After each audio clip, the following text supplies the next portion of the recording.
ownership records. 1856, the year Texas erased black land ownership records. In 1856, the state of Texas passed a law that effectively erased all records of land ownership by black people. This law, known as the Texas Land Titles Act, was enacted during the Reconstruction era, a time of significant racial tension and violence in the state. The law was designed to undermine the property rights of newly freed slaves and to maintain white supremacy in the state.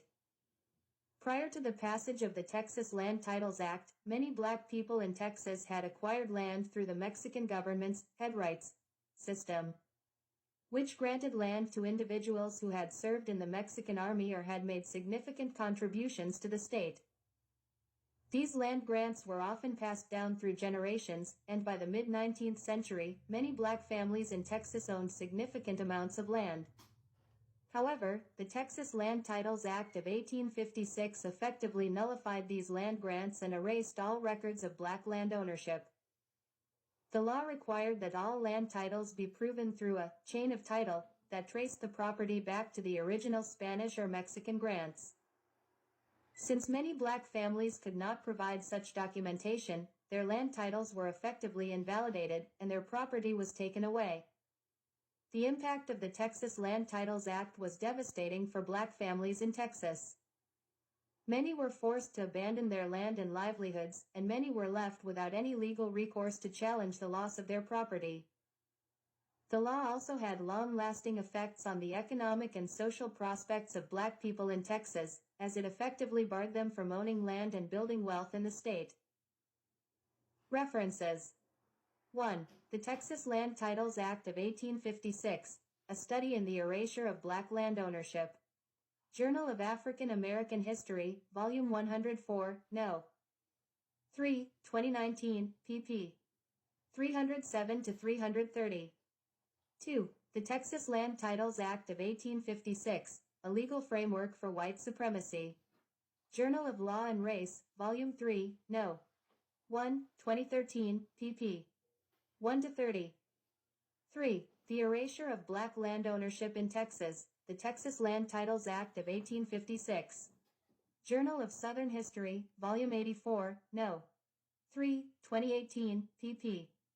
537-564. We all knew dat we was only a race of people as our master was, and dat we had a certain amount of rights, but we was just property and had ter be loyal ter our ... Remove all free black residents from the Republic of Texas. 1. The Act of 84, Records of the Spanish Collection, Archives and Records Program, Texas General. ... African Americans, including a decree banishing all free black people from Texas. ... People he enslaved lived at the property. The land soon. Be it enacted by the legislature of the state of Texas, that all persons desirous of engaging as laborers for a period of 1 year or less, may do so under the any sale, bequest, or other transfer of enslaved persons would have been recorded as property at the county level. Visit our county records on ... Rights of African Americans. The group decided to issue a call for a all-black Prairie View University. In 1948, George McLaurin, a teacher, applied to.